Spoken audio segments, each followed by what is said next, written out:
Hola, buenos días, bienvenidos a Tasas y Tazas. Soy Sofía y estoy con mi compañera Sandra. Y bueno, llevamos aquí casi, más de 6 años trabajando con nuestros clientes, ayudando y apoyándoles con sus proyectos de impuestos indirectos. La idea de este podcast es básicamente dar a conocer conceptos importantes sobre las ventas internacionales y con suerte ayudar a compañías a entender qué es lo que pueden hacer para expandirse de forma internacional. Y el tema que vamos a hablar hoy, Sofía, es un tema que ha afectado a muchas empresas a nivel internacional. Yo creo que es un tema muy de actualidad y es el tema de las tarifas arancelarias del señor presidente Trump. Sí. La primera pregunta que tengo para ti es, ¿qué cambios se han aplicado? Antes habían unos umbrales Sí. Cuando importabas mercancías a Estados Unidos. ¿Qué es lo que había antes y cuáles son los cambios que se han implantado muy recientemente? Muchas gracias, Sandra. Sí, es verdad, porque hasta hace poco en los Estados Unidos nosotros teníamos la regla que se llama de minimis rule. No sé si existe una palabra española, pero creo que podemos utilizar Sí, de minimis. un umbral arancelario. Sí, un umbral arancelario. Y esa regla permitía que los productos pequeños, es decir, productos de $800 o menos de $800 podían entrar sin pagar arancelarios y también sin pasar por el proceso completo, sí, es un proceso aduanero. Pero lo que pasa es que ahora nosotros no tenemos ese de minimis rule, está totalmente cancelado.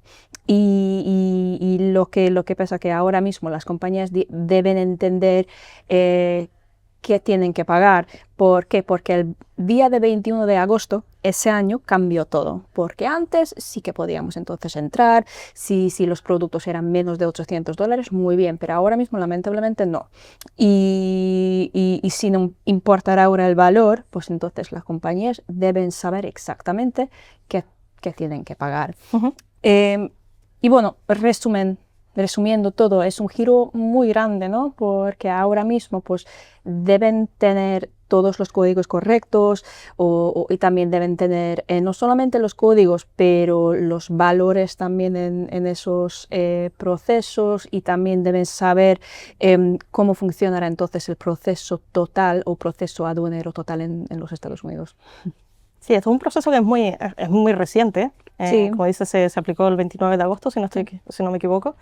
Entiendo que la mayoría de las empresas están al tanto porque ha estado en todas las noticias, pero ¿qué crees que deberían hacer las empresas si quieren seguir vendiendo en Estados Unidos? ¿Qué tienen que preparar antes o qué pasos deberían seguir antes de empezar a vender a Estados Unidos?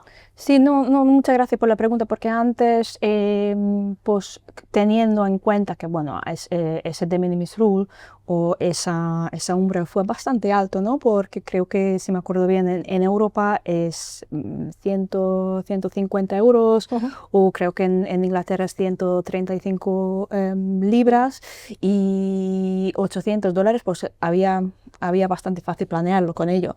Pero ahora mismo no. No se puede entrar sin los códigos HC. ¿Qué son los códigos HC?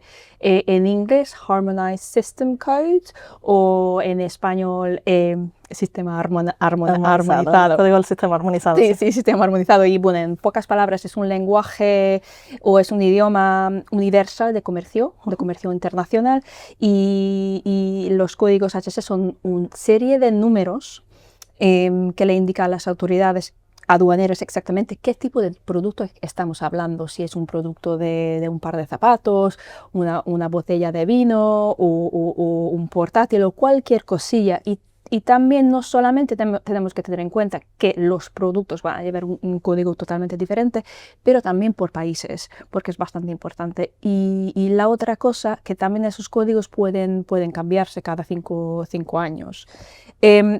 ¿Y por qué es importante tener el código correcto? Porque sin el código correcto no vamos a saber los aranceles que tenemos que pagar, pues entonces las compañías no pueden ver exactamente o no pueden hacer como un forecasting con los costes. Y estos códigos también sirven para saber si son productos restringidos y qué normas o acuerdos comerciales se aplican según el país. Y bueno, resumiendo, pues nosotros también podemos ayudar a nuestros clientes para revisar o repasar sus códigos correctos, porque también muchas veces lo que he visto en España, por ejemplo, que una compañía me dice que, oye, Sofía, pues entonces yo llevo utilizando los mismos códigos hace, no sé, 5 o 10 años. Muchos años, sí. Y no la ha repasado, no la ha revisado nunca. Y otra cosa que hemos visto también mucho, que no sé si estarás de acuerdo, Sofía, es que muchas empresas utilizan 6 dígitos Sí. Para los códigos del sistema armonizado. O utilizan 6 dígitos y luego 0 después de cero, sí. Que no es totalmente correcto, ¿verdad? Porque esos son los códigos universales, Sí. pero cada país tiene sus propias Sí, su normativas, propio sí. sus propios costes aduaneros. Sí. Y es importante también que intenten tener esos códigos por país, porque en caso contrario, pues lo que va a pasar es que van a pagar o más o menos, que también podría ser un problema. Sí, exactamente. Eso significa que si vosotros, o no vosotros, si todo el mundo va a tener el código equivocado, el código erróneo, pues entonces esos pueden causar problemas. Problemas porque pues puede retrasarse también el envío durante el proceso, o bien, pues entonces incluso pueden ser rechazados, porque si nosotros no hacemos los códigos correctos, entonces durante el proceso pues van a decir que, oye, algo está malo, y ahora mismo bajo pues es el gobierno en los Estados Unidos, pues todo está bastante, no quiero decir agresivo, pero sí, porque ahora mismo pues, todos los documentos deben estar totalmente correctos. Y si me acuerdo bien, también hubo un aumento grande del año pasado a este año. No me acuerdo exactamente los números, pero fue un porcentaje bastante alto. Y por eso nosotros estamos pensando que, oye, entonces en este caso, pues América o los Estados Unidos no van a cambiar o no van a como tener una regla muy simple. Creo que siempre van a cambiando pues entonces las normativas, porque para ellos eso es lo ha resultado muy bueno para ellos, sí. No, exacto. Y como bien dices, tiene efectos obviamente en algunas ocasiones negativos para las empresas. Desde tu experiencia, ¿tú crees que hay empresas que han dejado de vender en Estados Unidos por estos cambios? Tú que hablas con empresas de forma diaria, ¿has visto un cambio en los modelos de mercado? En plan, empresas que han dejado de vender directamente en Estados Unidos porque no quieren arriesgarse a pagar esos costes arancelarios. ¿Cuál es tu experiencia? Sí, es verdad, definitivamente. Muchísimas compañías han decidido de repasar o revisar exactamente qué quieren hacer, porque pues es un cambio bastante grande. Y bueno, los Estados Unidos sigue siendo un mercado muy lucrativo, ¿no? Muy lucrativo, con muchas oportunidades, con enormes oportunidades, porque por el poder adquisitivo, también por el tamaño de consumidor, y lo que pasa es que los productos europeos siguen siendo en una demanda grande. Pero si estamos hablando, por ejemplo, sobre pequeñas empresas que han tenido como sorpresas ocultas porque estaban utilizando pues, los códigos erróneos, y pues entonces le ha llegado como una factura enorme, pues en este caso pues no les han resultado beneficioso continuar entonces vendiendo en los Estados Unidos. Pero también lo que hemos visto que quieren optimizar su cadena logística o consolidando sus envíos para que puedan evitar estos procesos repetitivos. Y bueno, sí que hay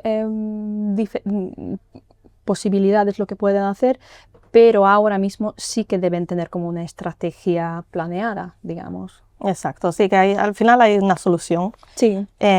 Y nosotros en Avalara podemos ayudar a esas empresas que quieran expandirse a Estados Unidos.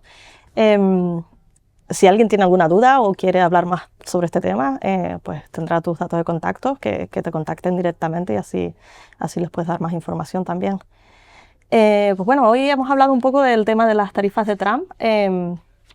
como estamos hablando de cómo expandirse a Estados Unidos o cómo vender a Estados Unidos, sería interesante a lo mejor en el próximo episodio, Sofía, si te parece bien, hablar sobre este tema y cómo empresas españolas, en este caso, porque estamos haciendo un podcast en español, pueden expandirse a Estados Unidos y qué son cuáles son las medidas que normalmente esas empresas toman para expandirse a Estados Unidos. ¿Te parece bien? Vale, muchísimas gracias. Bueno, Pues nada, perfecto. gracias a ti. Gracias a Hasta luego. Chao.